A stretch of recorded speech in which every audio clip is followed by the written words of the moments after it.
Live and welcome to Kitchen Sink Microscopy, the last vestige of nonpartisan media. Well, as close as you can get to such a thing. That's true. Yeah. Well, I mean, at least we're willing to discuss things, even if we disagree or Hmm. whatever.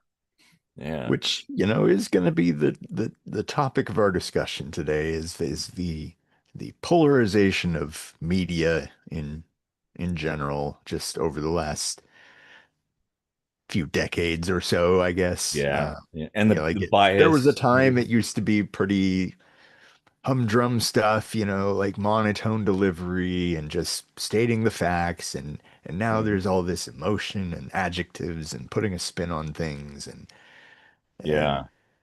where are we going with this, Oof. Nowhere good. I can say that for a fact. Hmm.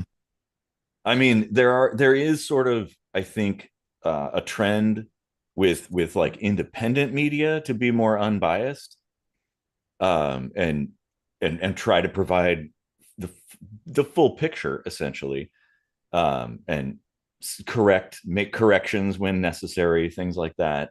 Yeah. But when you have mainstream media like the big dogs and stuff, um, they don't do that. I mean, if they issue a correction, it's kind of like late at night. If it's a newspaper, it's like the last page or something, in small print. Like we made an oopsie, and of course nobody knows that stuff. And here's the thing too with the polarization and kind of this hyper politicization of things, like all this emotion and people having kind of uh, a lot of preconceptions about things. So when they see the initial report, if it supports what they believe, they'll latch onto it, and it'll become like a permanent memory block, essentially, of like, yep, this is how it is. And so any kind of retraction or any kind of counter point will not, those things have a very steep uphill battle, uh, Yeah. to try to make corrections within somebody's mind. And that's what the media does too. And of course people, they get in their echo chambers, and a lot of times like the big media organizations like Fox News and CNN, MSNBC, that whatever, those guys, they're just a giant echo chamber. And you rarely do you see, say, somebody on the right watching MSNBC all day, or vice versa. Um, it, and the thing is, they're all biased, and they provide Yeah. an incomplete information. This is the biggest thing, I think, is like, for me, I look at what the reporting on various events and things like that, and whatever. And what I see is that it isn't, because a lot of times, in some ways, a lot of what is reported is generally factual, but it's what they choose to report on and what they don't choose to report on. So basically, Yeah. people on other sides have no idea about something because, well, their media organization that they pay attention to just doesn't even cover it. Yeah. And that's bad. Like, Or I you don't. have all this theatric stuff, which is, even in his last term, that was one of Trump's big plays, was to be in the news every day. Like every other president, maybe once a week you'd hear something about them like making some kind of statement, and it was usually like something relatively important. But now it's like every single day there's something else being like, look what happened over here. Look what's happening over here. Yeah. And it's drawing so much focus away from other important things. Yes. Yes, it is. Yeah, Um, absolutely. Well, and like, say, during Obama's terms, you didn't, other than whenever there was something happening, like I don't know, a speech or whatever, press conference or something, or a thing that is happening that's big. mhm. Generally, you didn't see like Fox News just dwelling on every little, nitpicking every little thing that Obama did. Um, it so I, I don't know, but Yeah. it I don't even know. This is something that it just confuses me. Like, how why does media have any political? slant at all. Money. Like when you're the news, Yeah. how does how can you be political, like have a political side for your whole entire organization Yeah. I mean, it is a huge detriment to the United States and the and world? other countries in the world as well when there isn't a kind of like a publicly owned or government option to kind of compete with the Well, private stations. I mean, there is NPR, which in the past was much more like that. And I guess NPR to me does seem somewhat right leaning or left leaning. I mean, but they're generally pretty good about sticking to the facts, Hmm. compared to everybody else, I guess, which isn't saying much, um, honestly. But even that, it's like They have that NPR. Dory Monson guy, wasn't he super right leaning though? I He always was, I but always thought they were kind of like a right leaning organization actually. Cairo. No, no, NPR. Oh, was he a No, Cairo guy? no. Uh, Yeah, Dory Monson was on Cairo, and mm, Cairo was actually Cairo's generally pretty good because they kind of have like these time slots with different commentators essentially, and they're good about having kind of a balance and stuff. A lot of times they'll have two people with opposing views yeah. that are both their co commentators, and Hmm. that's good. And Dory Monson though, yeah, God, I miss that guy. Unfortunately, he died a few years ago. I mean, Oh, one of the things he would always do too, and like every Friday, kind of around like mid show or whatever, he would play Dead Mouse, I Remember, Dead Mouse and Cascades version of I Remember, the whole song. And that was really cool. But Dory had his views, but he was always one to open to discussion about things and want to bring people in. I think he didn't he like play basketball with Jay Inslee all the time or something. I don't know. It's kind of funny. That's a Washington thing. So if you yeah. Although Dory had a huge following all over the world, I think he was the biggest like radio show broadcast digitally. Um, well, to go back to your question about why there's politics politicis I can never say that why word there's either. politics in Yeah. media. It, it is money, like, and whichever money happens to own whichever media giant Mm, is is steering things in order to kind of make things play out the way they would want to see it play out, of course. yeah. And what kind of I don't know. I think what gave me the idea to even start talking about a lot of this is just taking a look at the ownership of social media and how much it's getting like bought up and conglomerated Mm, by just a handful of billionaires who are also well known for meddling in politics now, yep. and there's this shift with fact checking, which has really gone awry. Like the only things I see fact checked anymore are like obvious satire, and it's like this is fake news, and it's like no shit, Yeah. it's so the Babylon Bee, like Yeah. Yeah. Exactly. it's like Oh my god. yeah, yes, real good work there, yeah. Yeah. Yeah. Nice work. Yeah. No shit, Sherlock. Meanwhile, like really important things that do need to be fact checked just go Hmm. unchecked. Yeah, Well, and I don't know that it is certainly things have changed a lot from like Walter Cronkite era yeah. times. And obviously it's more distributed now. Of course, you don't have like the big three like you used to. Um, y- and there's a lot of independent people, which I think is probably a good thing in a way. Um,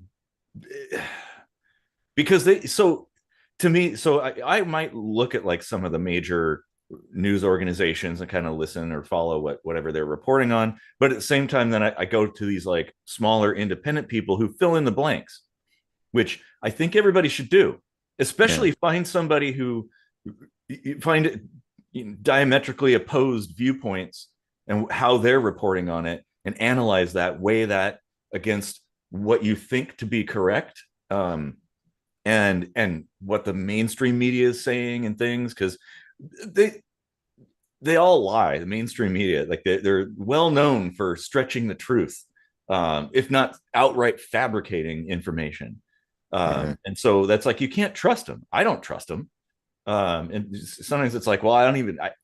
How the fuck am I going to know what is even going on? Because like everybody's telling me a different story. Yeah. It's Oh, like, oh, on one hand, everybody's like, oh, it's rainbows and unicorns. And on the other hand, people are like, oh my God, the sky is falling, the world's on fire. And I'm looking around and I'm like, it just looks like it used to look. There's nothing crazy going on, yeah. like, okay, because that's one thing I was going to bring up talking about media is like why there's this partisan alignment and stuff, because anger and fear sells and gets eyeballs on screens.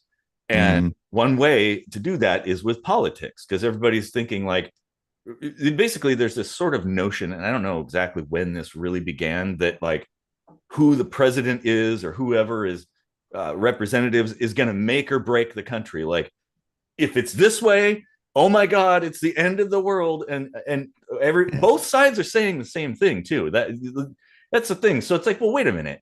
You can't both be right at the same time, can you? Right. Like, okay, something's wrong with that analysis. But it's important, to maintain the logical uh, um, consideration that Mhm. while they can't both be right, it isn't necessarily true that they can both be wrong at the same time Yeah. either. No, that's Like true. Yeah. it is possible that eventually one side will be right about it, because Hmm. I mean, things aren't going to last for everything comes to an end. Yeah. Well, And entropy. yeah, I mean, we're just it's fighting that all the time. yeah, arguably it's been on a downward slope at least the last 25 years, Yeah. 30 maybe, 20 maybe, depending on your outlook on things, I I, guess. But I would say, yeah, that like in the US, the 90s was probably like kind of mm, the high point yeah, of like everything. that And was kind of even, like the last golden age, and it was yeah. more like gold plated. Yeah, Um, yeah, it was. I mean, there were still a lot of shitty things. Obviously, Waco, yeah, we had that, which was absolutely a disaster. And there were a lot of other shady things going on. But like overall, I think people's outlook and the way politics worked, it it, it was because it was like the most controversial thing when it came to Bill Clinton was like Monica Lewinsky. right. Like what? So oh, that's the thing everybody's talking about and all worried about and stuff. It's like, oh well, okay, well I guess things are pretty fine then. You Yeah, know? Like if that's the worst thing that you know. right. I mean, you stack that against not even, don't even look at the president, just pick any other politician now. You Yeah. stack that against what we know about what these politicians are doing now, and it's like, oh, okay, get your Yeah. blowjob. I don't care. Yeah, Like, yeah, I know. It's like I wish we could go back to that time, you know. right? That's the worst you got? Okay. Yeah. Well, yeah, and I don't know. It does feel like there's kind of a downward trend or spiral or something, and it isn't that. It's like it's accelerating, and Yeah.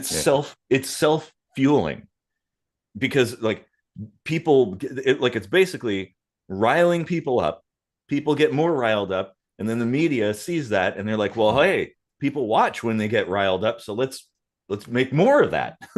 Yeah. And it just keeps feeding into it, and then pretty soon it's like basically there's no truth anymore. It's all fabricated, it's all sort of twisted. Maybe there's some truth in there, but then everybody puts their coat of paint on it and calls it fact when it's like, no, it's basically a lie. Yeah. Meanwhile, people are duking it out in the streets and people are angry at each other. They're defriending people. They're like, oh, I'm not going to go to Thanksgiving with that asshole, that kind of thing. Like, what have we become, and what will we become if this trend continues? You know, Yeah. and we the media is 100% complicit in that, and I would say even independent media, because there's a lot of ones that are not, they're very slanted. In fact, probably like more heavily slanted in one way or the other compared to mainstream media. There's a lot Yeah. of like pretty popular right leaning independent media people that are way more right, and there are a lot of left leaning people that are way more to the left. And it's like, well, do we really want that? Is that because that forms that echo chamber, and it gets people all emotional and caught up in something that may or may not exist, and then it's kind of like flat earth or something like that, or conspiracy uh forums or channels or whatever, where people find something that they sort of agree with, and they get sucked into it, and now pretty soon they think the earth is flat and that we never went to the moon and there's no such thing as space, and that whatever, like, okay, look.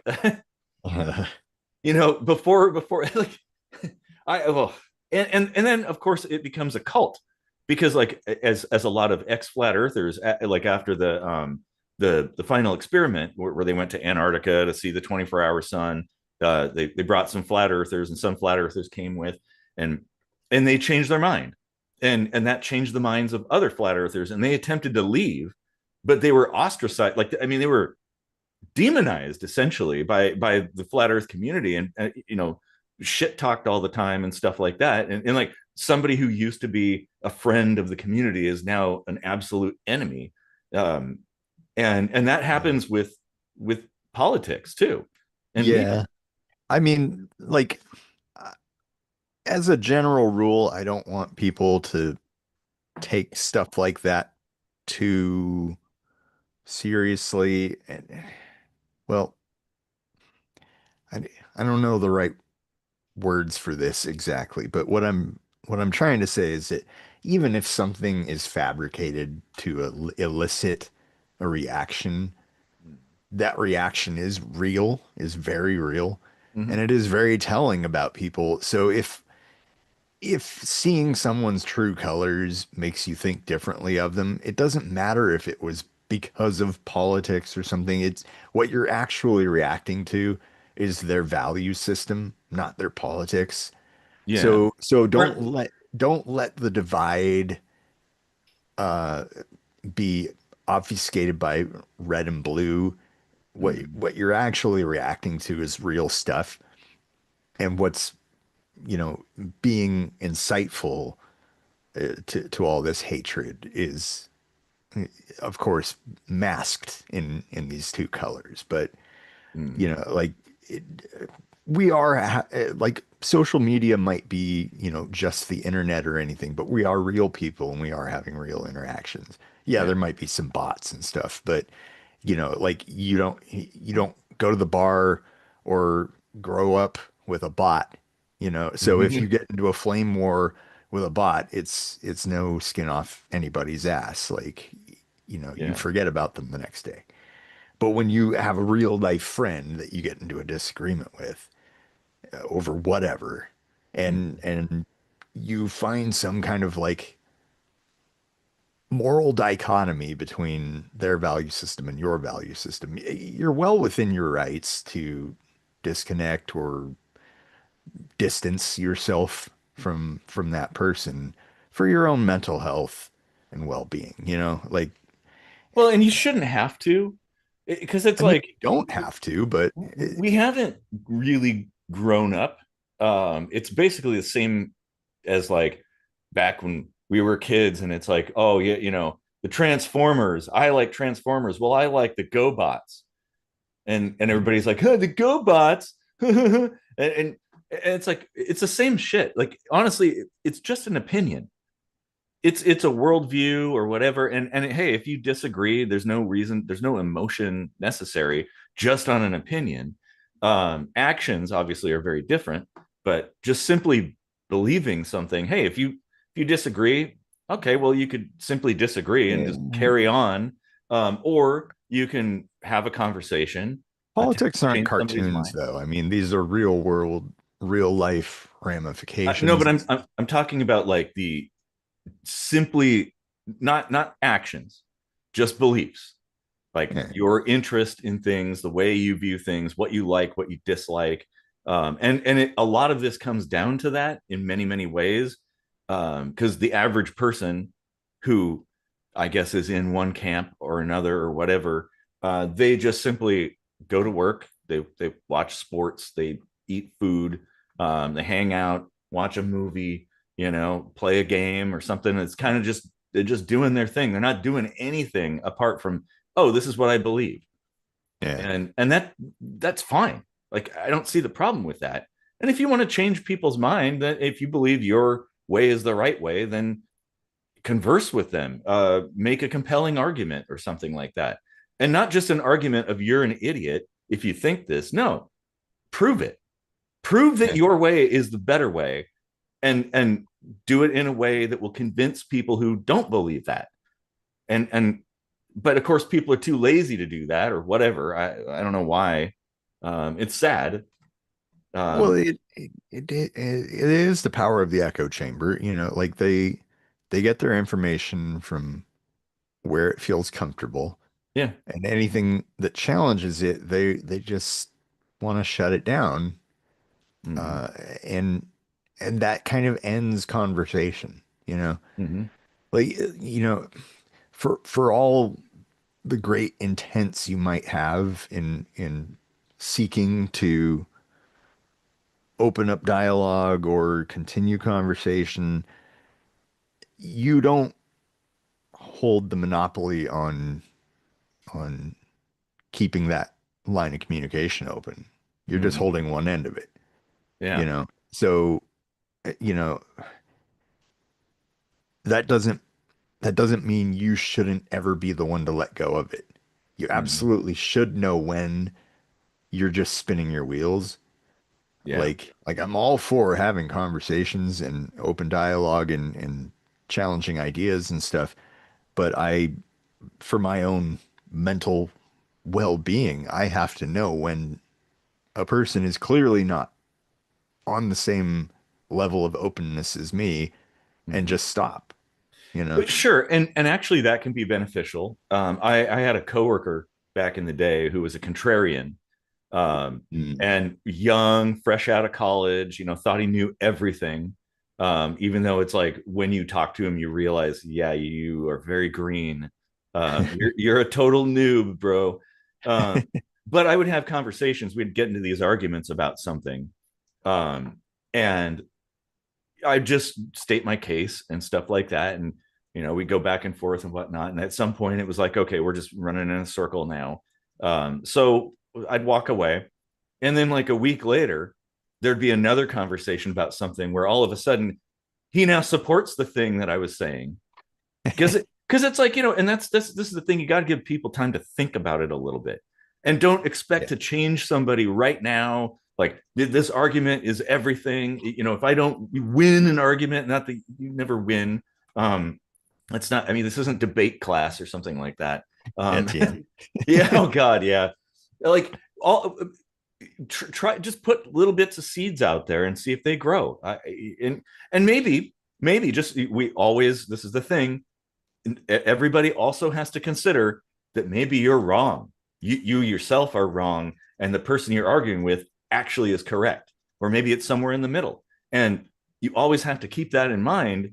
Like, be open minded and have your critical thinking cap on, and Yeah.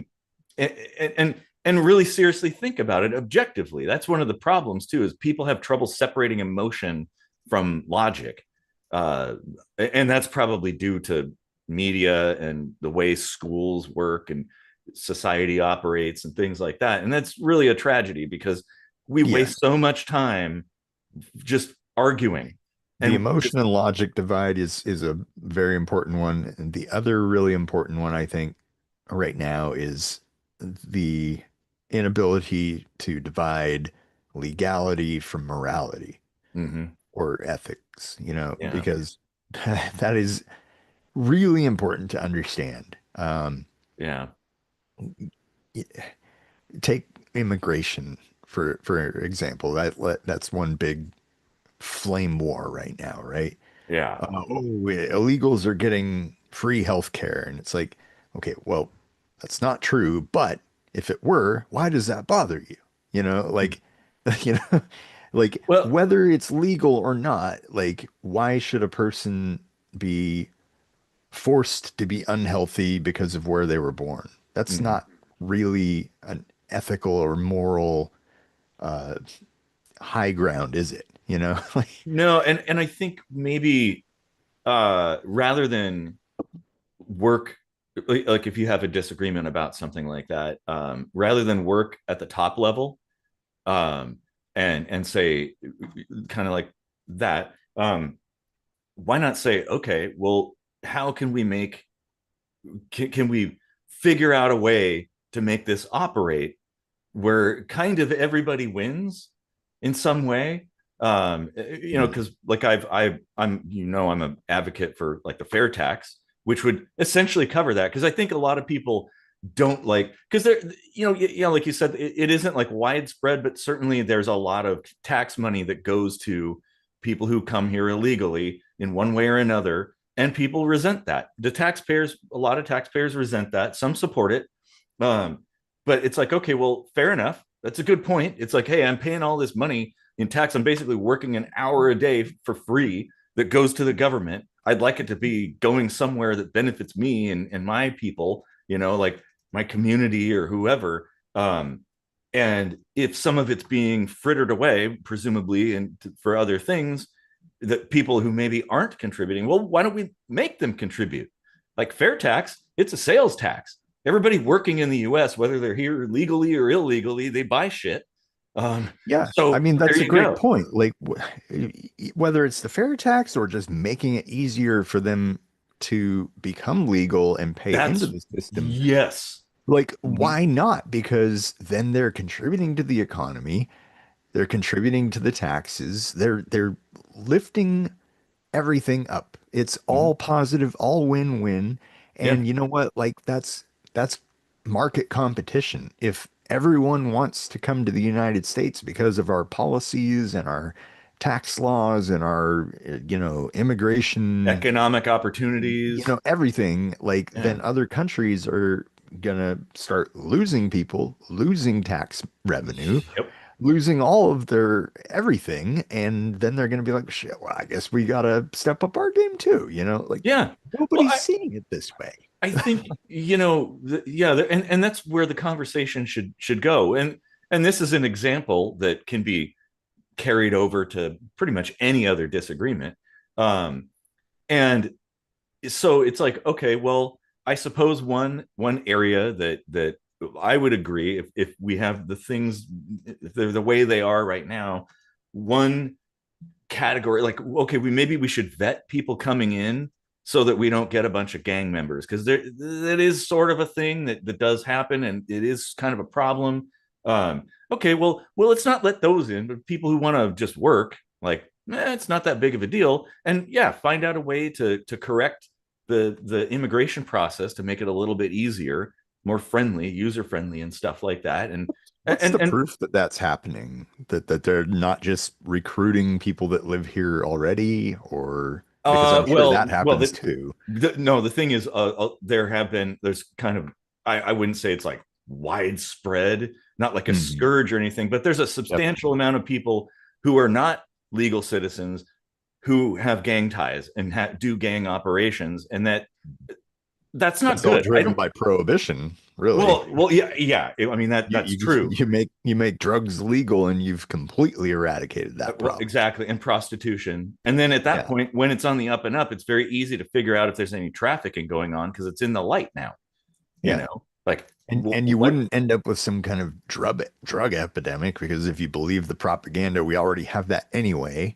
So, you know, well, I mean, but there's a you look problem. at the marijuana legalization, and everyone Yeah. thought, me included, by the way, I incorrectly thought that people would just be walking around smoking pot everywhere all day, every day. Mhm. Like I'm on Facebook. A memory pops up once a year reminding me that I said all day, every day, people are going to be smoking pot. Yeah. And now, actually, since that prohibition was lifted, I actually see less pot smoking out there.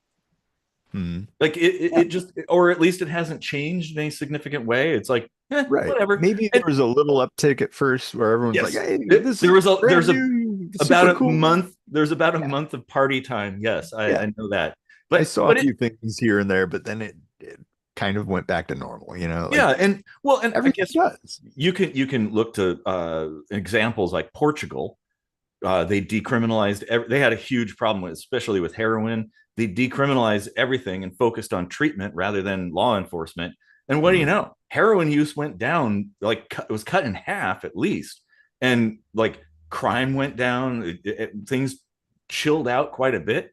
And like, mm. yeah, and this is what I'm talking about, though, where this is the kind of conversation that should be had when there's a disagreement, because it, and because it ends up being this kind of, Yeah. like you said, flame war, Right. where that's all that people are focused on, and then it becomes a us versus them thing, which is extremely dangerous, Right. extremely. And at the like on the benign side, it's just, you just don't get anywhere, Yeah. like It's there's no movement whatsoever because nobody can agree. They don't even want to talk.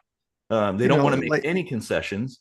like you brought up with gang members coming into the country, and if there's some comments here that's all statistically false, which somebody could check, I suppose. But the point is, like, we started talking about the root cause, like, well, the prohibition is what's causing that in the first place. So, like it redirects the conversation from, trying to attack the symptom rather than the cause, because the media is all about villainizing immigrants as if they're doing the worst possible thing a human could do by just trying to come have a better life or provide for their family or get their family out of, a troubled area or whatever. Well, And I think, well, yes, there's there's certain a huge certain measure of compassion that's lost on a lot of people, I well, think. and there's certain factions, media factions, that are demonizing uh people coming in here, Yeah. and then there's certain factions that are exalting them, and I don't believe either is correct. I think we should be just looking pragmatically at the situation, and being cautiously cautious about it, I guess, and kind of be calculated in what we do, because we can't do one thing or the other. Like Exalting how, both of though? those sides are, huh? Exalting how? Like, what do you mean? Oh, I mean, just like saying, oh, anything goes, right? Like, oh, we should just allow everybody to just come in, which I think okay, just keep this in mind. My personal view, I'm an open borders person Hmm. with caveats where, okay, we would have to make substantial changes to the way we do things here, and then we can have open borders.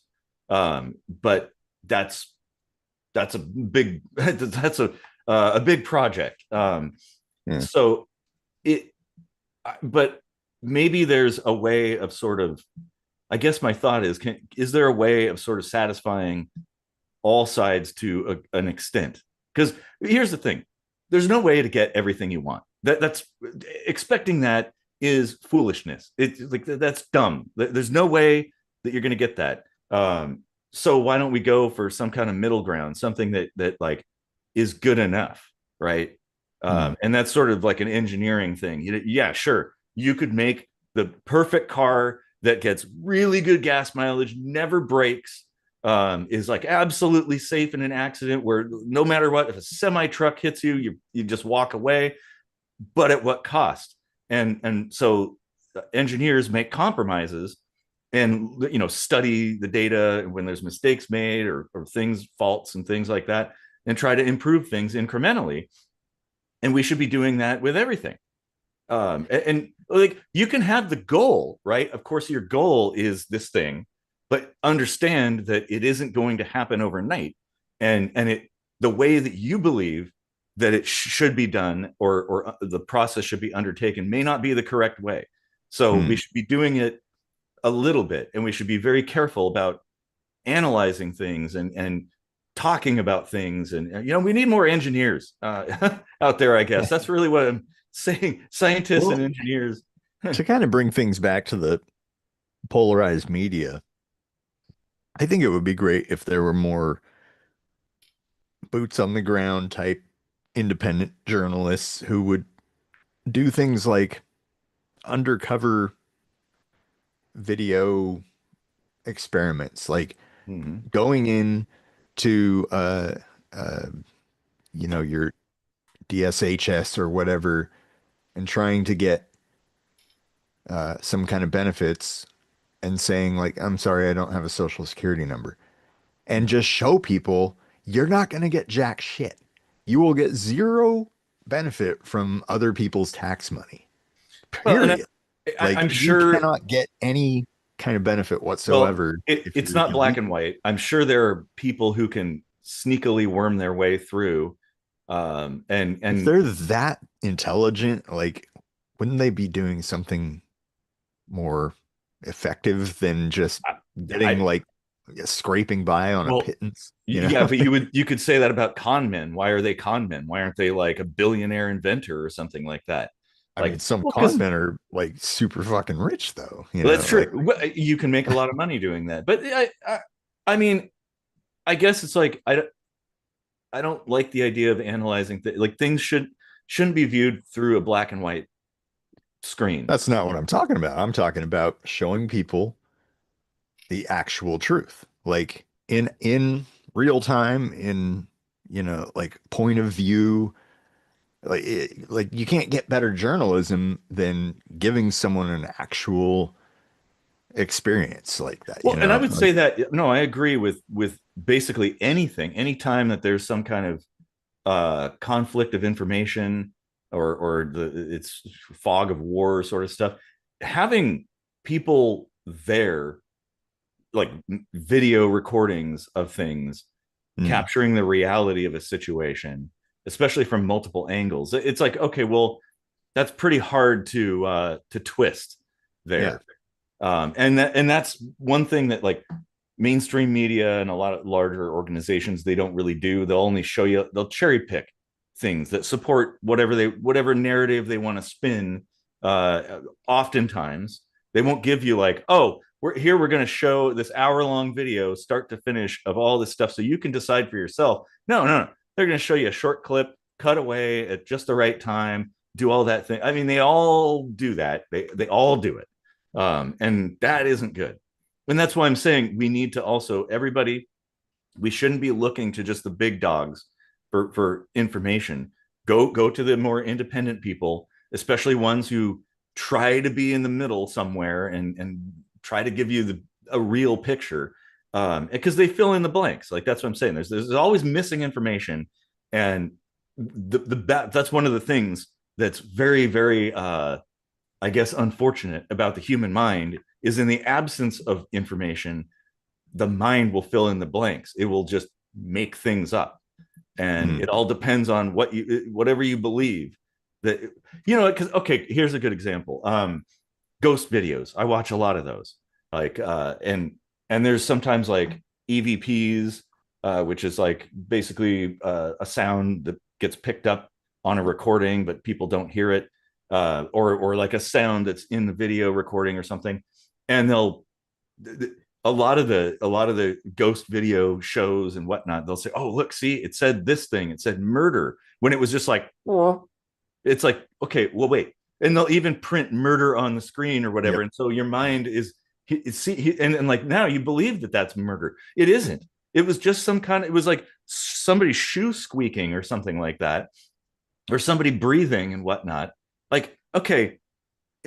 And that's one of the dangers of incomplete information. And that's the thing. It's like, I think also goes into like critical thinking and why it's so severely lacking all over the place, especially in the States. That people, when there's something that's sensational, people are not really inclined to be skeptical. Like the more sensational a thing is, the more skeptical you should be, and be like, maybe I'm going to dig deeper and look into that because that seems pretty outrageous. Um, Yeah. and we far too often don't do that. I definitely do that because, especially if it's something I really hope it's not true. I want to make Mhm. sure it's Oh, definitely not, thanks, Victoria, for the comments. We'll certainly cover some of those. Yeah, Uh, yeah, yeah. When we say we're not the whole proof thing, it's like we're running a show here. We can't obviously entertain people by like go Googling stuff yeah, in real time. We need a yeah, producer, but we're not big enough. yeah, Uh, exactly. Well, and we will certainly, look things up, obviously, and well, it's sort of like the movie Hackers and stuff. Like if it were real, if it was like realistic, most of the movie would just be people just sitting in front of a computer doing something and clicking and it's spending like hours and hours just looking at a screen. But they yeah, made it all fantastical because it would be super boring if they had printing it. code out and spreading it all over the floor. Yeah, yeah. That's still one of my favorite movies. I fucking love that movie. Oh my god! And like, here's the thing though: as goofy as Hackers is as a movie, they actually got a lot of little things right. Like, there's a whole bunch of little things that the average person who wasn't in that community probably wouldn't even take note of, and I did because well, I won't get too deep into that, but I'm let's just say I'm familiar with that world. Um, um, but there's a lot of things where I'm like, oh wow, that nice touch. They added that in there. Wow, they didn't even have to do that. Um, but yeah, Well, man. so speaking of like new approaches to news media, have you heard about like the whisperings underground of these late night comedian talk show hosts kind of banding together to do kind of a raw news report sort of thing on Netflix? I haven't heard of that, but I mean, I'm Like sure it's interesting. what's his name? Colbert and Jon Stewart and Jimmy Kimmel and like all these guys that have been in the news rate recently, like getting canceled and brought back or not brought back or brought Mm-hmm. back in limited capacity and whatnot. Like a lot of them were getting frustrated with the censorship and are in talks now with Netflix, I believe, and Hmm. and Rachel Maddow, I think, also is Well, involved. correct me if I'm wrong, but all those people are generally left leaning, right?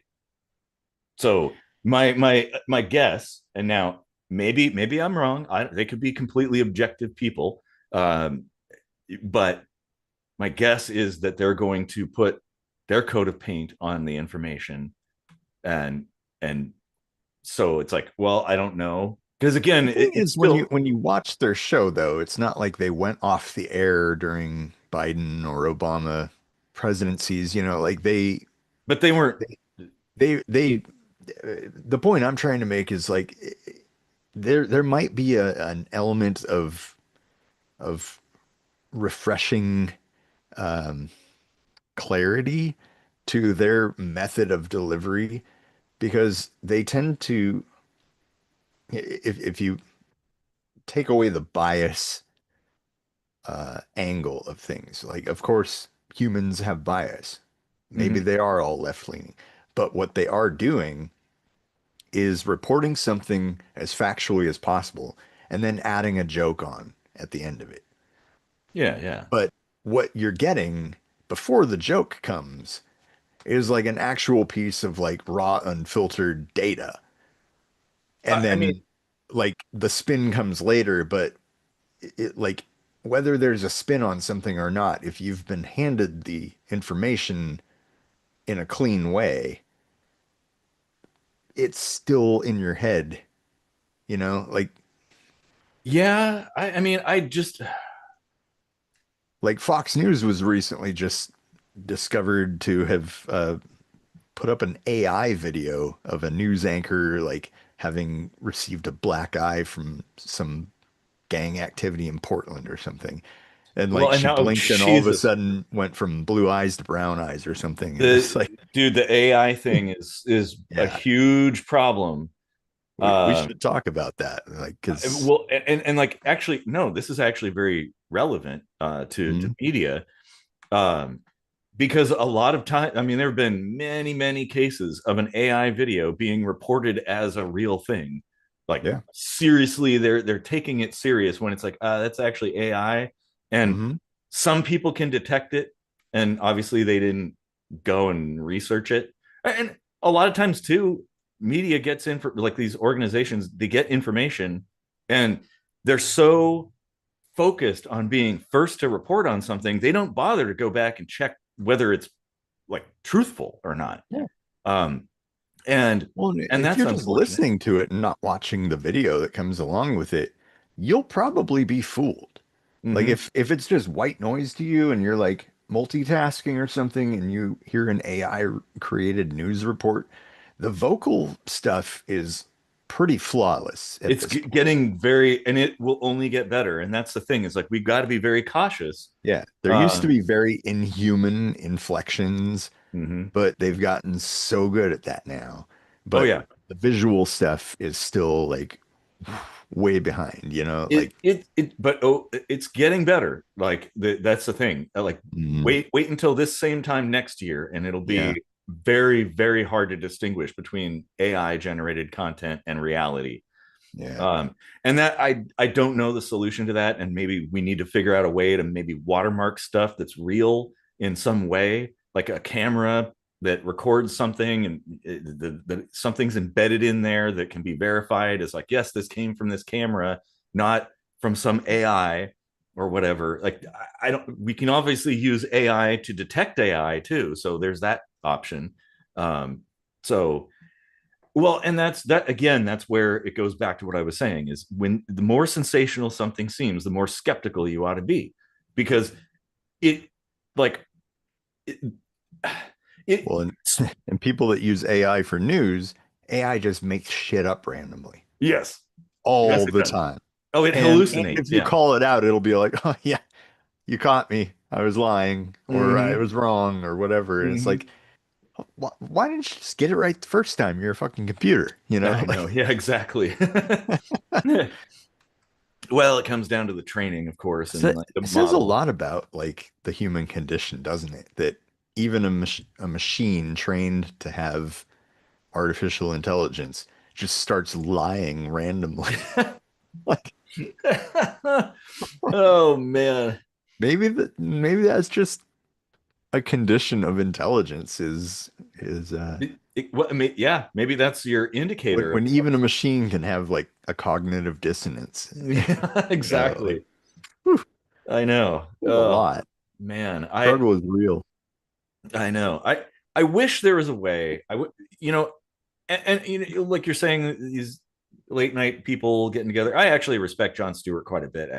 Like I don't know about the other guys. I haven't really paid too much attention to them, but um, oh, and one girl at least from what you listed. um, but I'd like to see something going back to more like Walter Cronkite style, like just the facts. No panels of people giving their opinions about shit, unless it's like some unknown thing that you have to have an expert to analyze or whatever, like UFO or whatever. You bring in somebody from the military and a ufologist to talk about it, analyze the Mhm. video, maybe a VFX expert or something. Um, but like for just day to day stuff, I'd like to see things be more fact based. Not no opinion, no emotion. Just okay, here's what happened, and if some like because I so this goes back now. This is a good point of comparison with media from now to like 100 years ago.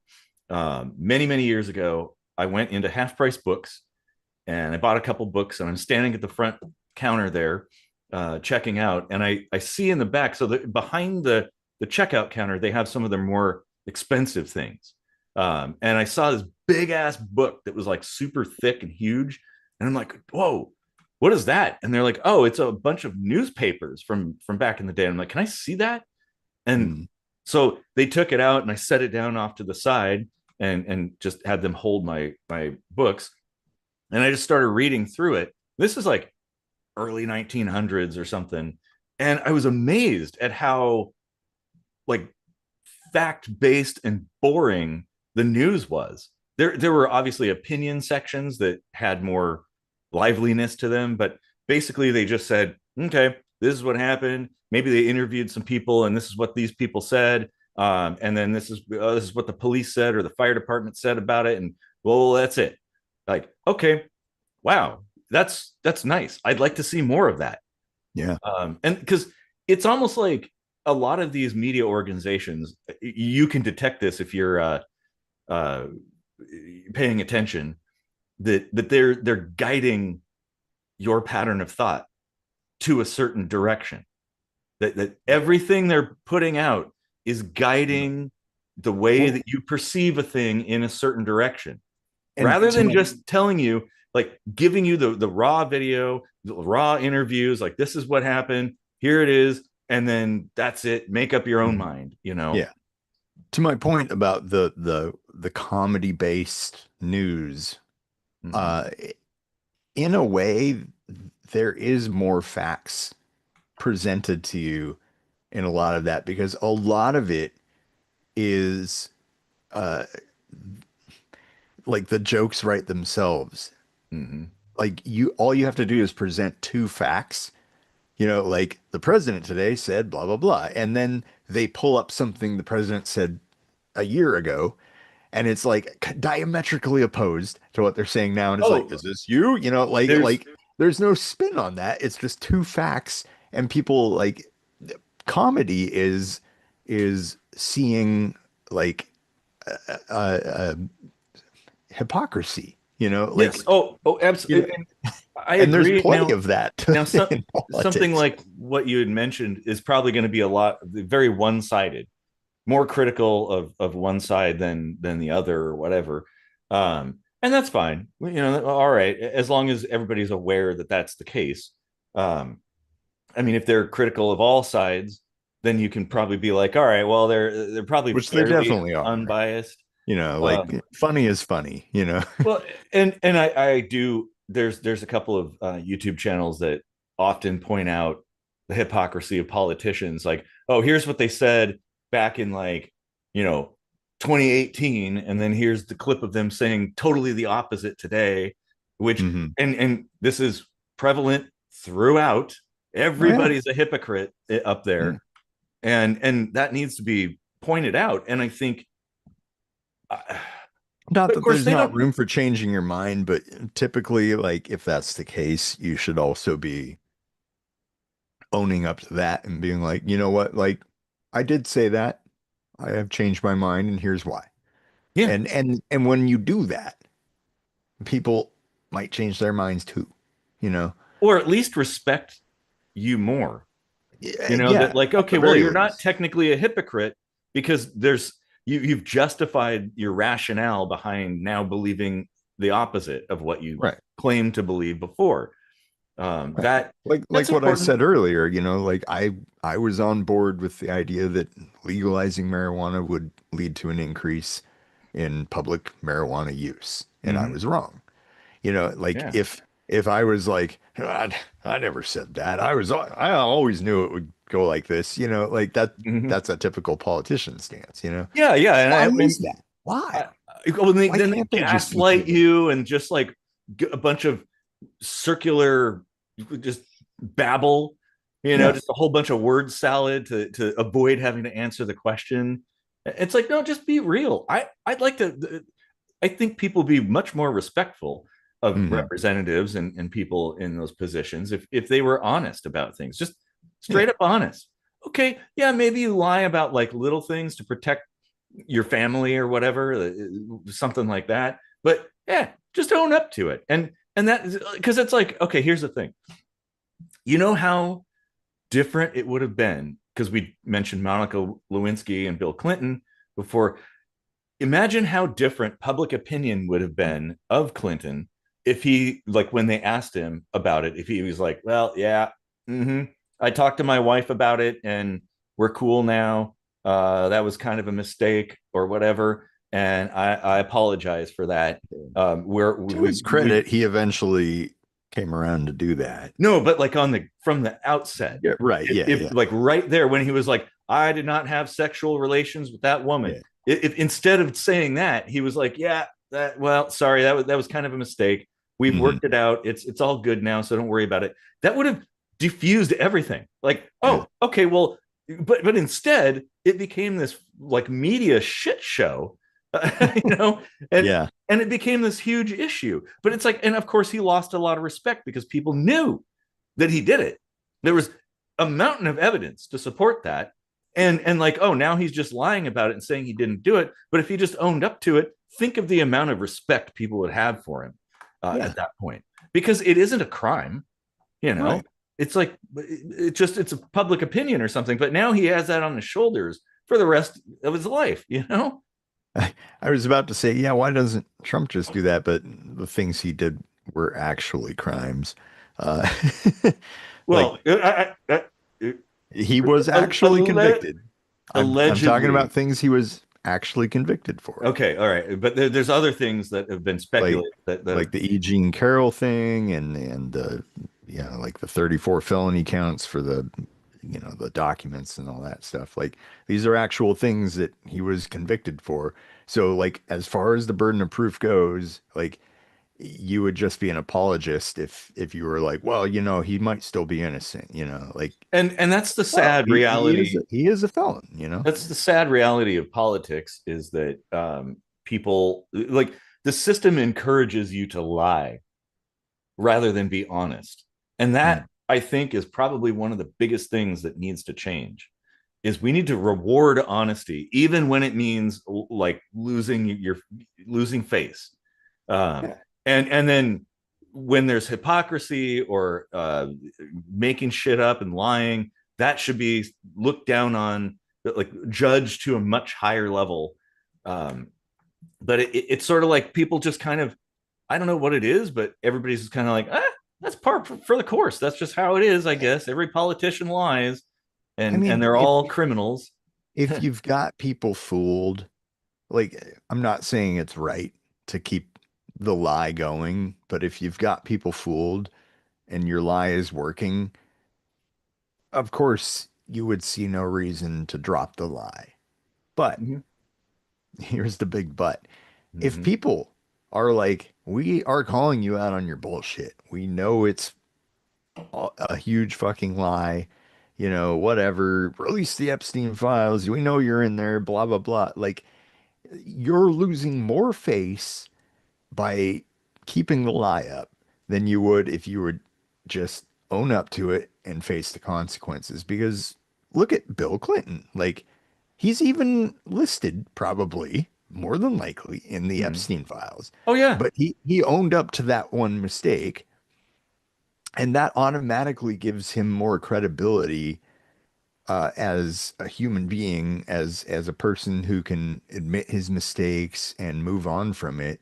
And in retrospect, I think a lot of people see him for one of the last good presidents. I mean, as far as like the economy was really strong. It was the last time we were out of a deficit, and there was plenty of Yeah. positive things to point to. Sure. And well, and like we were mentioning, like the 90s was a Yeah, pretty kind of the generally gold-plated calm area. time. Yeah, Yeah. yeah, exactly. And uh well, and But that kind of integrity isn't common in politicians. And I, absolutely I not. I hesitate to even call it integrity, but I mean it is. It Mhm. is like we all make mistakes. We all lie. We all get caught in a lie at some point, and we either decide to own up to it or try to carry it on or Double whatever. down. It really just depends on the situation or whoever's involved. Like it's always complicated. Like Yeah, well, you and this weigh up does, who gets hurt if I do this or that, and this does go, this ties back into the media and kind of what I was saying, where we need like Mhm. neutral media. um because obviously, you know, when you have this political split media, the ones, like, let's say a politician or a president or whatever, or maybe even like something that happened that involves political things, political division.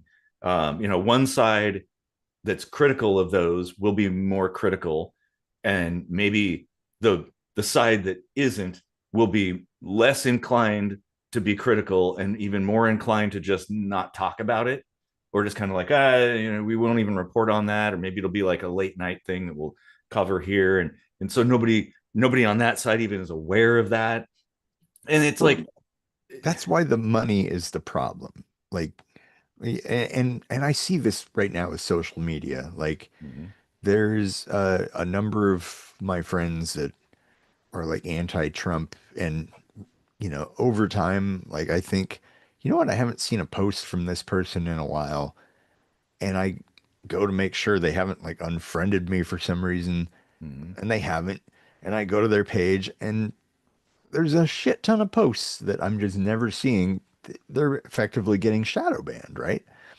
It could And be. Well, and I've experienced that. And I I now know this I'm may getting not, shadow banned. yeah, this may not be like a political thing. I think it's an algorithmic thing because that I go onto like Facebook or whatever and look, and it's like there's posts that I look at, and it's like, oh, that's interesting, but it was from like a month ago.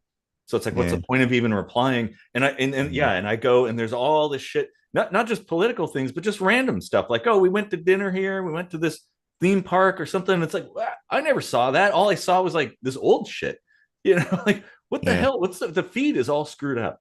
yeah, Um, one thing like independent media, like YouTube channels and stuff like that, who cover news, the ones that are user supported, like by Patreon or whatever, those tend to be a lot more balanced and less inclined, because it's like, oh, okay, well, they don't even do sponsors.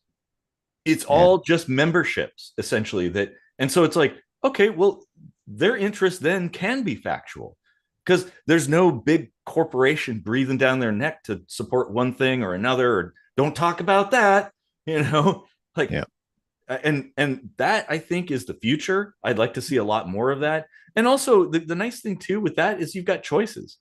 yeah. You could go to like a variety of different smaller media channels, I guess, or news people, and just look at a couple videos about the same thing and see what they're talking about. And if Yeah. everybody's talking about basically the same thing in the same way, okay, you could probably believe it then. Like, well, that's probably what happened or is happening or whatever. I mean, obviously, like you can only do so much against the big bad algorithm, Yeah. but Mm-hmm. but to that point, like people should try to exercise a little bit of critical thinking and see whether or not the source you're sharing is, if you're not willing to check the facts, at least check the credibility of Mm-hmm. the source and see if they're leaning one way or the other, because there are, like, ground news is a great tool. Mm-hmm. Like they do a lot of that footwork for you, and of course it's, like it's pretty trustworthy, Yeah. like there's plenty of data points for them to evaluate to see whether a news organization leans one way or the other or goes right down the middle, whether or not Yeah. they're tending to report on more facts or a little bit more uh, adjectives, Opinion. you know, um, Yeah. and and and when you share stuff, try to share the stuff that's down the middle, and Yeah.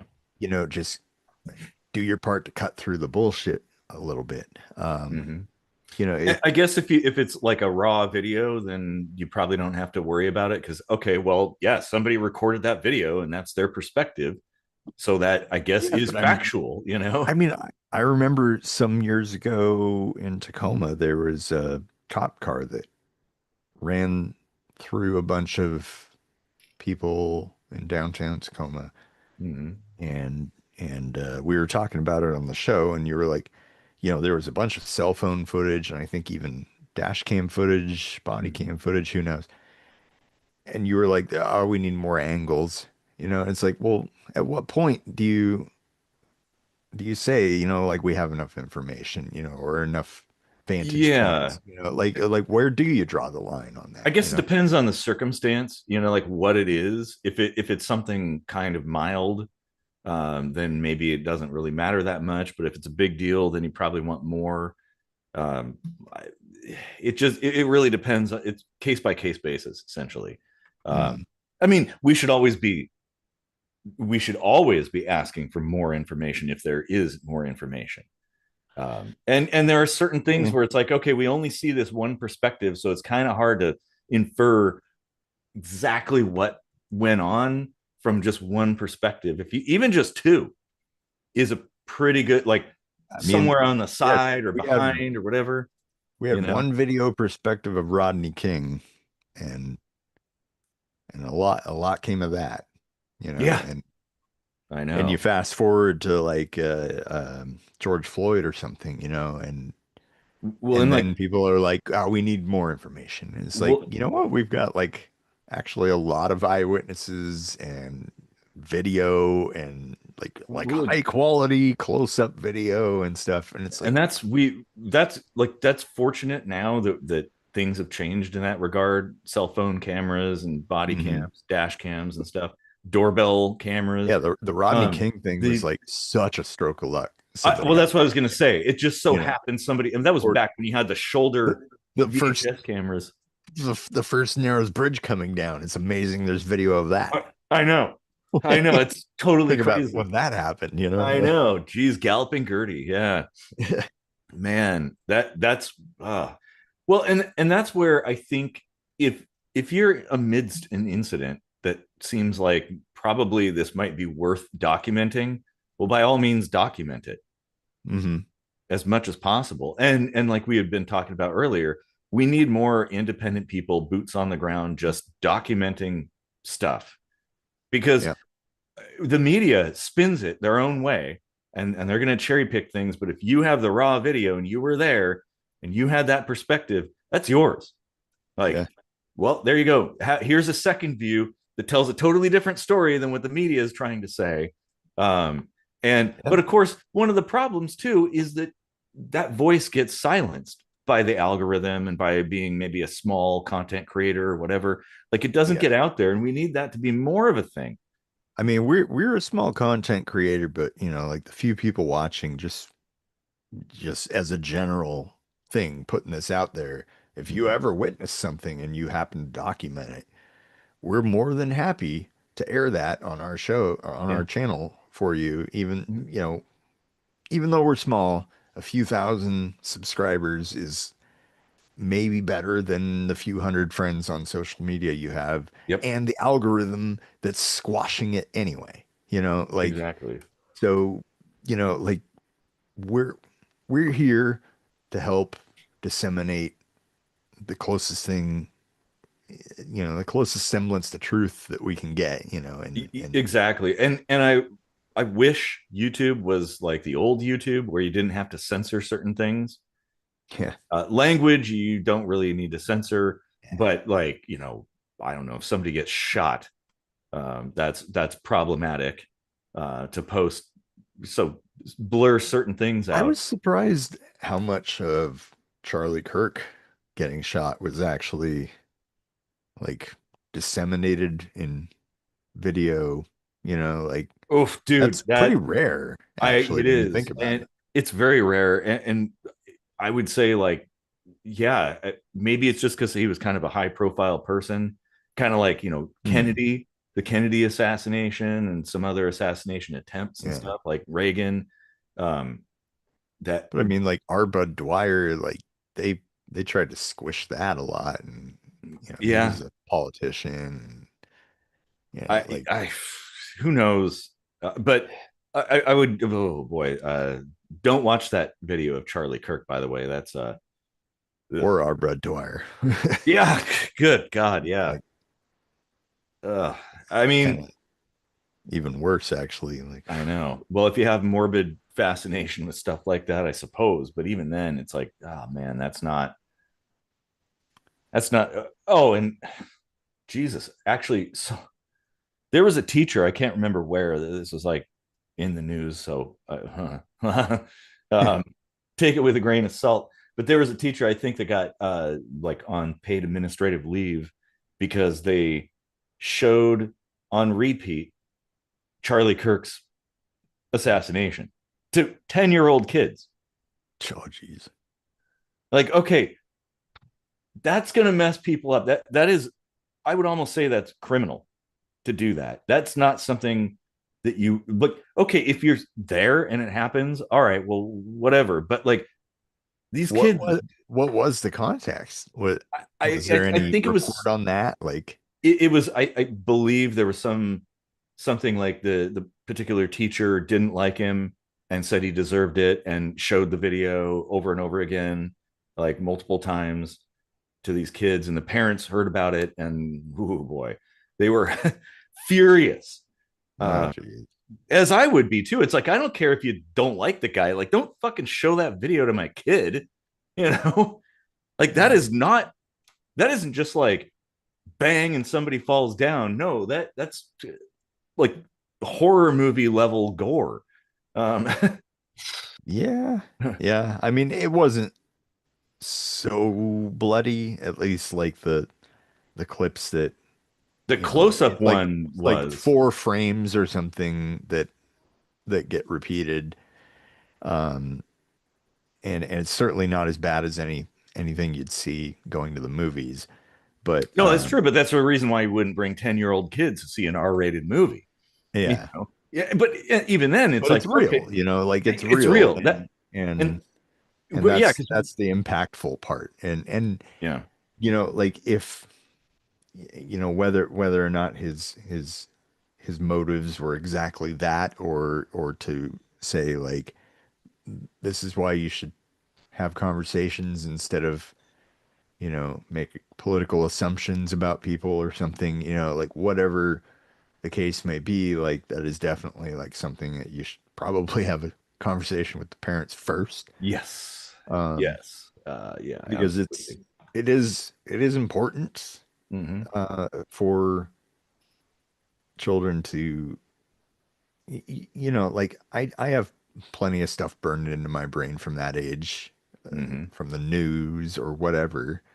Um, and that's part of life. Like It you is. It is. And that you maybe you're that's going to something experience that as an adult, so you do need to know how to deal with it at some point, right? absolutely, But absolutely. But I think you're right. Like the parents need to be the filter. So it's mhm, like, hey, maybe you're like, okay, we're gonna see this because this is important. It's kind of a big deal. And then the parent knows the kids and they can sort of yeah. If you like need if you need cushion things. if you need your parents to sign something to see the facts of life, Yeah. maybe that applies in this situation too, I like agree. Well, even if you're going to watch a gory movie, right? If you're in a class and you're a kid, and they're like, "Oh, we're going to show you a RoboCop," like, okay, well, actually, I saw RoboCop when I was in middle school, and it kind of messed me up a little bit, but not wait, that bad. the miracle of life, not the facts of life. That was an Oh yeah, 86. yeah, yeah, yeah. Yeah. That was a good show. Yeah, The I Miracle of don't want Life. my kids watching the facts of life. Yeah. I hate that theme song. Oh man. Well, and I because it is important for kids to be aware of things and aware of the way things are, but in their own time. Maybe the school shouldn't be deciding all of that. I Your think own the time. parents, yeah, I think the parents would be more inclined to know when a kid is, when they're capable of comprehending what they're seeing, Yeah. because everybody develops at different rates. And just to say, oh yeah, this whole class we're going to show you this thing that happened, like I mean, I remember something that messed me up was I was in school in 86, and like the principal came around to every class. We didn't have a PA system there. We just had like fire alarms and stuff. So the principal came around to every classroom. It was a small school, so there were only so many classrooms, and it's like, okay, we want the whole class to come down to the auditorium, or no, it was the basketball court, indoor court that we had, which was also an auditorium, I guess. And this is an important thing you got to see. And it was the Challenger disaster. So the whole Mm. entire school was down there and we watched the news talking about it. And that was when I saw that fantastic speech by Reagan too, which like at that I didn't really understand what was going on, but my teacher at the time, this was fourth grade, my teacher at the time was all into space and science and stuff like that. And, that was the big deal. It's like, oh my God, a teacher is going to go into space and this is so cool. And then boom. And everybody was just really quiet and solemn and stuff. And of course, the rest of the school day was spent being real solemn and stuff. Um, I but remember that, and I was in like Montessori or something. mm-hmm. Like the way I remember that, and I know this actually didn't happen, but um, my mind created this scenario where I was in the Montessori classroom and I heard the explosion, which, It's of course, it's all the way on the impossible, other but corner of the country. yeah, like, That's a big but that's just explosion, how man. I processed it, I guess, Mm-hmm. like as a memory is, and that tells you a lot about, interpretation and media and stuff too, and how Yeah. things get reported. It's like, if I took that memory as a rote fact and Mm-hmm. just went around telling people I heard the Challenger explode Yeah. in my kindergarten class, like um Oh man. yeah, I think people would be like, really? Yeah, exactly. But that was one. I think that was. Uh, it obviously was very shocking because Yeah. the whole entire school year up to that point, it was the talk of class because my teacher was so Mrs. Johnson. She was so into space and also the fact that there was going to be a teacher going up in the shuttle and this is such a big deal. And we got all pumped about it and it was such a big thing. And then that happened. And then it's like, I couldn't quite like, I guess, grapple with thoughts on that for a while. It Mm, took me a minute because it's like, then they're talking about the astronauts and showing everybody all the names and everything, all the people who died. And it's like, wow, that's heavy. yeah. And And that's kind of then one of the first times. 2003, what was that one? You and I were Columbia. roommates. That was Columbia. Columbia, like Yeah. burned up in reentry. Yeah, Yeah. I remember that day too. It was like February or something. Um, Mm-hmm. and I was like, I got in the car to uh not that I'm a big player or anything, but I was driving a girl home in the morning and turned the car on and heard it on the news, and I was like, oh shit. And just kind of like had a flashback to kindergarten days, Yeah. like um it's just crazy how much like uh, uh sacrifice goes into the the steps we need to take to explore Mm-hmm. out there. Yeah, exactly. And that's why I think so. I guess I was comforted quite a bit by Reagan's speech after the fact, which was a very good speech talking about like kind of leaning more positive onto things and how this is like just part of the risks associated with the adventure of space travel, um, and that they knew the risks, and unfortunately that happened, and so it didn't mess me up as much as it probably could have. And I Yeah. every once in a while I'll just go back and watch that speech and just cry because it's so moving. And God, but yeah, I man, miss the days when we would have that kind of class yes, in politics. Like, yeah, I know exactly. Well, you had Kennedy too. yeah. So TR, Kennedy, and Reagan are my favorite presidents. For like who they were, how they operated as a president, and things like that. And yeah, man, it's see, and that's the thing. That's what people need to look up to is like, hey, uh, if like we should be like going for something like that, Yeah. somebody with class, somebody who's honest, who's real, and not a showman or a fake.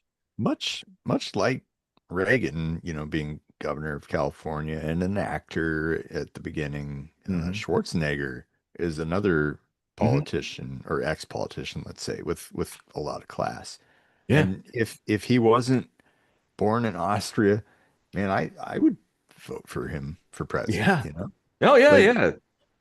He's yeah. because he's They called him he's the they the called him the governor. governor. Yeah. Yep. He's like he was on the Republican ticket, but he's very critical of Trump. He's very much like down to earth, fighting for the small guy. Hmm. Like he's big on sticking up for people with disabilities and stuff, and Yeah, like and there's that's good. And a that's lot like, a lot to respect in and that guy. that aligns much like Reagan with like the old Hmm. school Republican before the neocons kind of Right. became the thing, and like back when Republicans were pretty cool.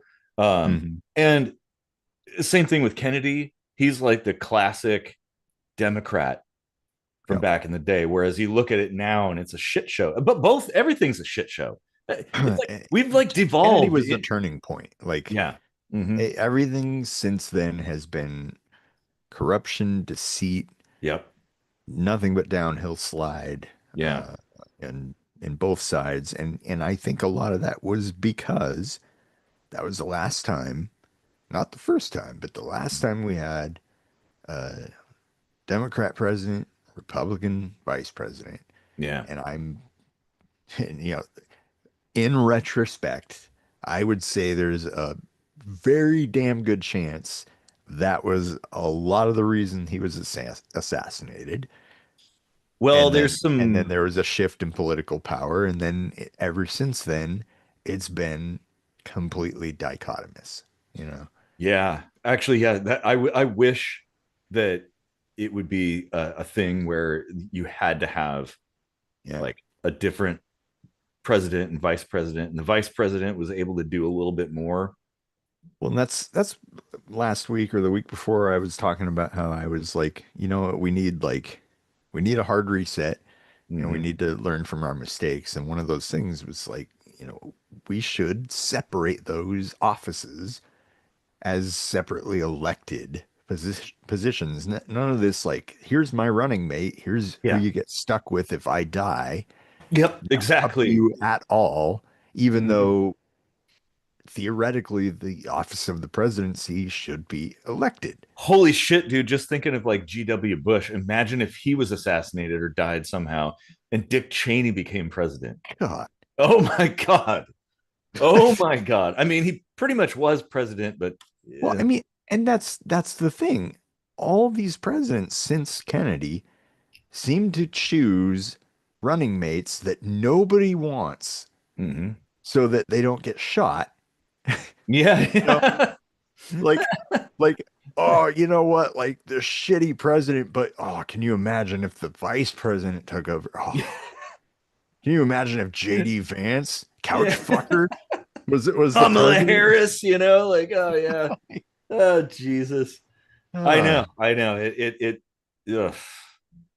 It's all a shit show. And of course, going back to the media just props it all up. And rather than trying to bring people together, it further divides people and diminishes any kind of concepts of improving things and like uplifts all these kind of divisive concepts hmm. I should and retract that. There were a number of vice presidents that ran for presidency, and like George H.W. Bush was vice president for Ronald Reagan and Biden yeah. and so on and so forth. But like, like in the runnings, let's say, like in the primaries and whatnot, like a lot of these choices tend to be like, Yeah, yeah. And a Yeah. lot of times it's people you've never heard of before that Mm. it's like who even is But that? then when you look into them, it's like, what do you, why? Yeah, I know exactly. Sarah Palin? Yeah. Oh my god. Okay, well, Palin's crazy, but I do have to say she was really hot. I'd hit that. Yep. I mean, just There were people saying. that there were people that voted for George W. Bush because they thought he was hotter than John Kerry. And I was like, oh my God. That's not a reason to 20 vote. years ago, I was like, this is what America is. And oh I, God, now I'm it's like, oh, I would take that over this. Yeah, it's still a popularity contest. Like it's more and more, Yeah. which is just bogus. And everybody like they do these debates, and everybody they like to say a bunch of bullshit stuff that they never intend, and just it's pillow talk basically.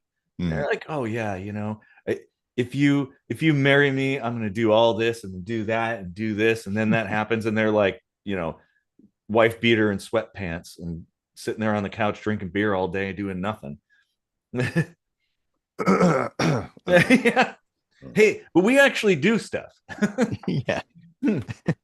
And we do it in t-shirts, okay? We're different. Oh man. But they make these false promises, and the media never goes back and essentially criticizes them for not following through with things. And that's something I was critical of the media and Obama, because he said he was going to do a bunch of things. And I thought, hey, actually, Obama was the last person I voted for the first time around. Um, I Mostly never because, voted for him at all. Like I always wanted to kind of go third party and stuff. yeah, I know. What? Well, No, and no, wait. I think I did actually vote for him the first time. Now that I think yeah, about it. But like, yeah, I was also kind of disillusioned with him. Like overall, I still think he was more good than bad as a he president. was he But was an all right president. I and mean, he and definitely he is a really stand-up guy. Like, don't get me when wrong. Like, you he know, I although can't say that about every president, but like, mhm. um, Although I felt like his speeches were a little too calculated, they were nevertheless pretty good. Like, okay, yeah, I mean, like I comprehended what he was saying, unlike some people. I mean, being somewhat autistic, I have a little trouble reading people, but he generally, I read him as like a genuine person. Yeah, Um, and the thing is here, this is what people don't understand. We've talked about like the shadow government and stuff like that in a previous episode, and which goes by many names. There's different angles to it all, but um, Ashcroft. yeah, the people have this notion. The general population has a notion that a president can do whatever they want, right? Like if you vote for me, like the school president or whatever, vote for me, and we'll have 2 hour lunches every day or whatever. No, the school administrations won't allow you to do that. You can't. You're incapable of doing that. Yeah. Um, and people, it's like so. The people running for president will say they're going to do all these things, which it's like, okay, you literally can't do that. That Yeah. you couldn't do it even if you had legal authority to do it, because the system that's in place behind you doesn't want that shit to happen. I think the So whole institute of the school president is there to show you that the president doesn't have that much power. yeah. It's kind of just a figurehead position, Well, but and also it's sort of like I believe a lot of government is an illusion, an illusion to deceive people into believing they have control of things when we absolutely do not have control of things. right. We do not, we don't. And so because of course if most people, because obviously you have intelligent people, thoughtful people who know that we don't have control and are like, well, I don't know what I could do about that. We'll figure it out. But the general public, they're just oblivious to that, and they just think, oh yeah, they're going to do this thing and they're going to do that thing and whatever, and oh, this is good. And then the back and forth, of course, keeps it at bay, because all one new president comes in, blames the last administration, that kind of thing. They're like, oh, I can't do it because all this shit from the last guy. He's all Yeah. fucked it up now. And so people just let it go, and they keep voting thinking that things are going to improve. Meanwhile, the system's getting more entrenched and more evil, and more corrupt, and more impossible to get rid of course. That's the tricky thing. Yeah. And less, it becomes more disconnected with the average person, to where it like DC is basically self-serving, has no interest in taking care of you or I. I mean, if anybody thinks that that's the case, you're you're an idiot. Yeah. They have no interest. They don't care about you. They, they definitely don't. Not you, not I, not A, E, O, or sometimes Y. Exactly. Well, just a lot to think about and ponder. And of course, that's the thing, is the media just plays the game, plays along, just feeding that beast. And that's the thing. Like, we should. There was a saying and a bumper sticker I remember from when I was a kid. I think probably in the 70s and 80s, people had on their cars, and it said "Kill your television." And I kind of agree. Tune out. Just, Yeah. maybe if you kind of want to get your finger on the pulse of what's kind of going on around there, maybe try alternative media, whatever, people who kind of aggregate stuff and just sort of get, but pay no attention to it, because there's shit all you could do about it, honestly. But certainly voting isn't going to change it. you Yeah. know, like, the only I thing you mean, have control over is yourself and your local community. Like, I can go out there in Tacoma and affect change personally. I can get some people together. We could be like, hey, downtown Tacoma, there's a bunch of trash. And I set up a Facebook group or something and invite people that live in Tacoma. And I'm like, hey, let's go do a Saturday cleanup. And we go down there, and we got our garbage bags and just pick up all the trash, clean things up, swab down graffiti and stuff like that, or whatever, clean it up. And that, there you go. Boom. No politician necessary. yeah. No government necessary. And if everybody did that, or Like participated in that, speaking once again about things I've come to change my mind about it and in over time, I generally used to think that boycotts were limp dick, effectiveless. And just recently, I've seen, against like a complete media giant, Disney. mm-hmm. Uh, when they canceled Colbert, there was a huge, like, $8 billion loss over a couple of days Mm-hmm. in subscription cancellations, and probably more importantly, there was a huge movement of people, like, contacting their local networks and contacting directly the people that would advertise on those networks and say, like, we don't like uh, anyone that's affiliating with Disney, like, so we're gonna, like, pull our subscriptions or not, patronize your establishment or whatever. And like that actually did affect a change. Well, and that's true. Well, And because that boots on the large, ground tactic is kind of, I think, the real meat of the matter. well, But and that's kind of how you affect change, if you want, yeah, because largely that move was brought about by affiliates and yep. advertisers. And so, because they were like, oh, I don't know. And so if they suddenly see more public support, then they're like, Mhm. okay, well, maybe that's not that big of a deal then. Maybe we can go back and support those things. Also, Disney too, they've had a lot Actually, of I problems. think it was Kimmel, but It was Kimmel, yeah, it was Kimmel, yeah, yeah. yeah, Yeah, and of course that's also one of the issues too. It's sort of like a corporate thing, because his show wasn't really making that much money and hadn't been for a while. So they were kind of like, "Oh boy, this is whoa, this could hurt our bottom line. Better act fast." Um, but Yeah, and Disney's got its share of problems with their films and TV shows being absolute shit, just getting worse and worse from like Yeah. a writing standpoint, just so lazy and super expensive. And They've ugh, been fucking stuff up for a long time. yes, all the live action remakes and everything. It's like, oh Yeah. my God.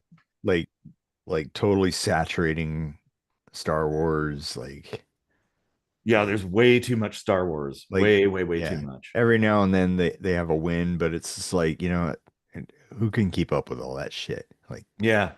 What was the one Andor? That was a pretty good one. But kind of not really. I think I watched like half an episode of it. It was like, you know what? I don't know if I can follow It, all of this stuff, well, yeah, it was a very different Star Wars. In my Yeah. opinion, the best Star Wars of recent years would have to be Rogue One. That was really good. Like if you haven't seen that, it's fucking I incredible. did see it in the theater. Yeah. That's a rewatch movie I right remember along with the liking it. first trilogy. Yeah. Yeah, it's really, really good. And I love how it just segues right That's into before episode they 4. really like opened the faucet though, Yes. Like Well, and that's you're yeah, I think that's the problem is they just kind of went nuts and they just started making movie after movie after movie, Mhm. just like churning them out and making all Yeah. these TV shows and stuff and just kind of like, oh, we're gonna make this, we're gonna make that. And at one point in time there were like 12 series that were like on the Yeah. docket that they were gonna make. And it's like, whoa, whoa, whoa, whoa, slow down. Focus on making like a good movie and a good show.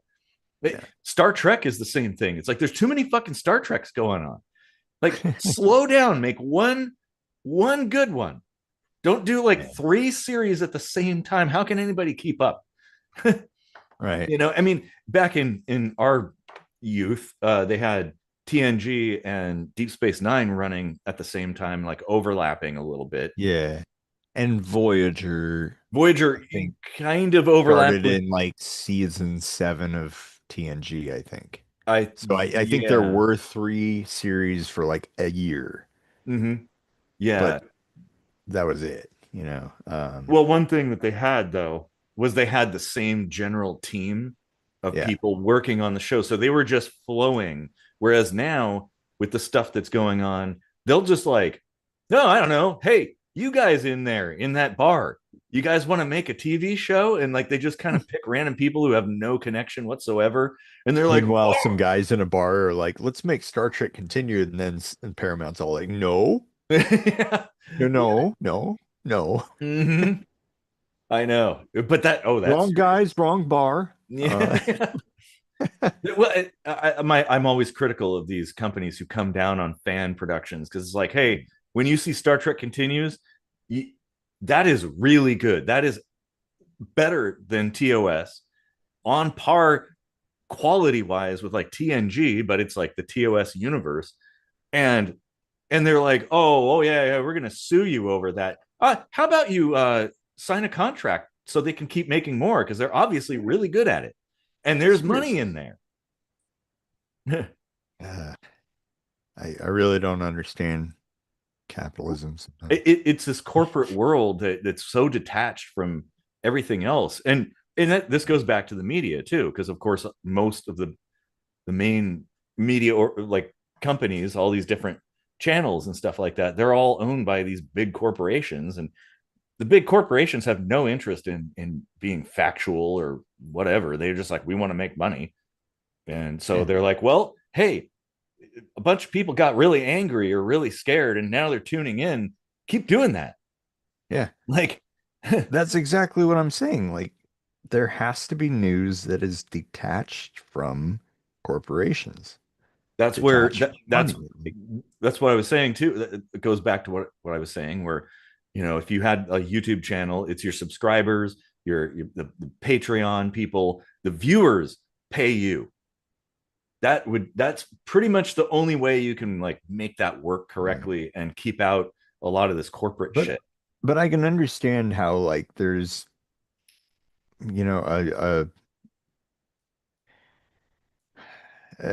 a real reason to question the credibility of a YouTube channel where literally anyone like us, Hmm. could just call themselves a news outlet and not really have any journalistic integrity or accreditation or education of any Well, kind. it, the way to probably minimize any issues would be to do what some of them do.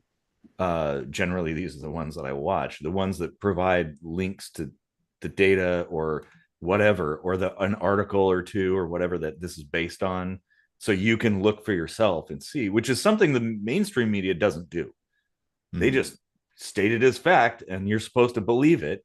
It's like they don't have any like evidence for that, like stuff that you can go research and look at. Yeah. They'll just state it. I mean, newspapers would sort of do that. They would Mm-hmm. state who Yeah, the source they got the information from, often references and Associated Press or whatever, but yeah, they were held to a high standard and people knew they could trust that and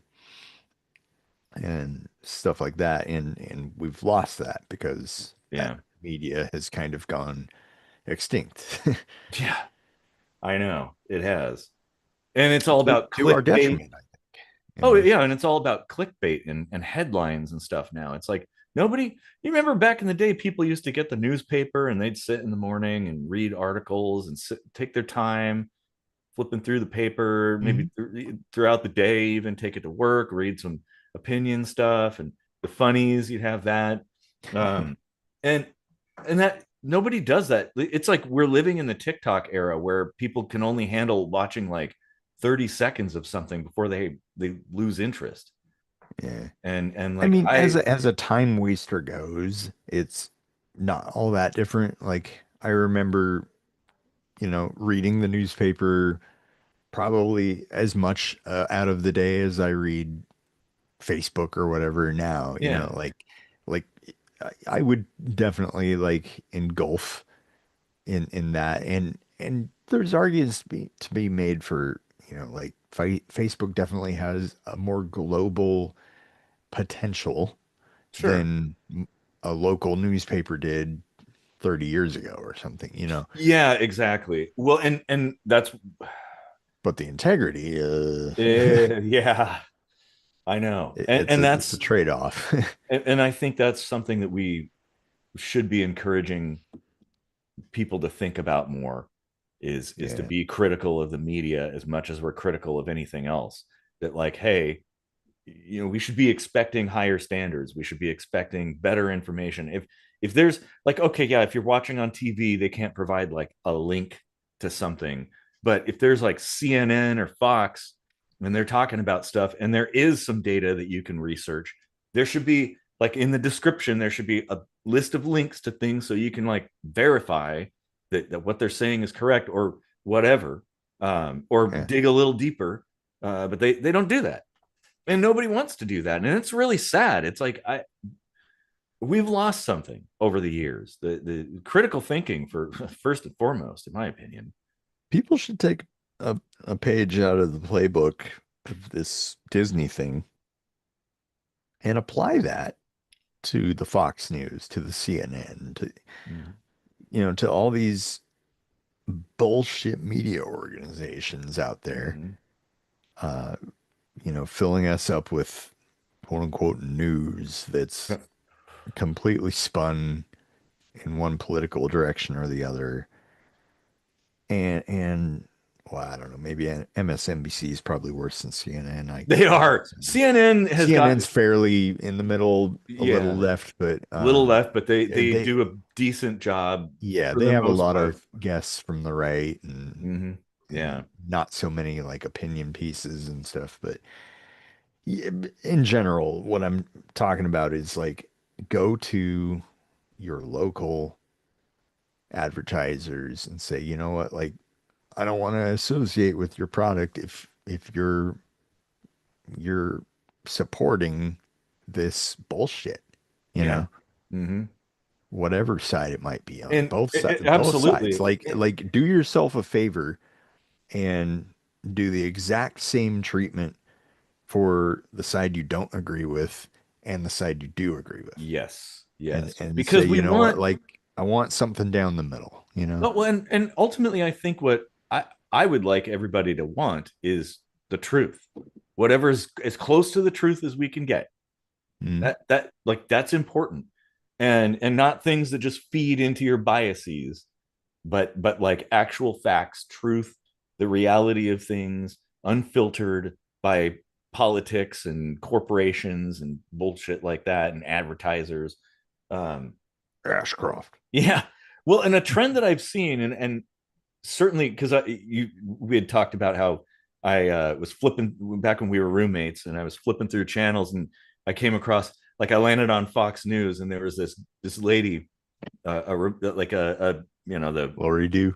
Lori Do, yeah, and I was so stricken by, I was like, oh my god, she's so gorgeous, and so I spent, like, I just watched her like all the time. I don't even remember what happened. I was just watching her talking, but it was like she was talking. It was just her, and I have a VHS tape, the Iraq War with Lori Do, that I recorded like as much as I could.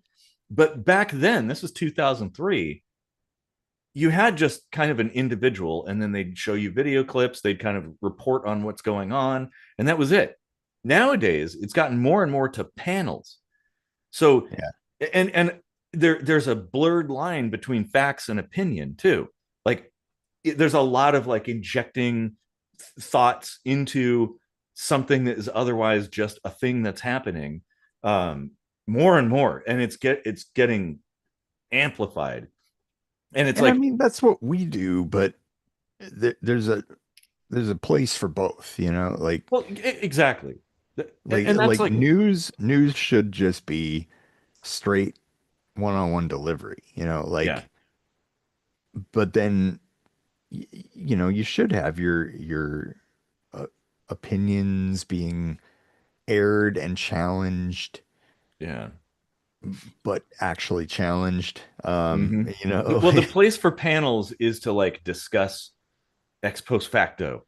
mhm. Like, okay, you can But they discuss this, or probably should be separate, like yes, entirely separate from news delivery. Like and Fox, CNN, MSNBC, none of these should have opinion. mm-hmm. If Except they if want to it's be news, well they need to labeled. be news, It needs to be like clear that, oh, now you're entering opinion space. Here's the Yeah, reporting space. Here's the, like in the newspaper, you had the news, and then you had a yeah, section and you pull out that was the editorial. opinion. Yeah. Yeah, and you don't now, all that is kind of like intertwined now, so there's not really a distinction between those, and that's not good. Mm, I yeah. don't know how to fix it, but yeah, uh, I think the only time there should be guests on, I think I already mentioned this, but when you have an expert or somebody come on, is when there's something that maybe people don't fully understand, like, oh, I don't know, there's this uh issue with a certain car, and so you have some kind of automotive expert come on to explain why that's a big deal or something, because most people probably wouldn't get it. um but then they just come and they go. Yeah.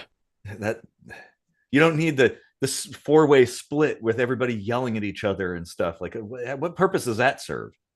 Yeah. What is this, fucking Jerry Springer? And like, really, that's not news. Yeah. Oh man. Well, we've gone on for about an hour and three quarters, and my bladder is telling me Yeah. we're probably at the end. Mine too. All right, everybody. So thanks for sticking it out. Tell us what you think about media and other stuff that we've talked about, and down there in the comments, and like and share if you feel like it. Don't if you don't. Um, you know, probably won't make a dent, but Yeah. yeah, we'll carry on, soldier on, as we always do, every Yeah. week, every Sunday. So yep, take care of each other out there. Kill your television. Don't trust the media. Be skeptical. Learn, research, dig a little bit deeper. Don't just look at the surface. Always look beneath, because, like we said about the '90s, it had a gold veneer, but underneath Mhm. was shit. Yeah. And now that shit has come spewing forth. And we're like, whoa, where did that come from? Oh man. All right. Well, until next time, see y'all later. Nanu nanu.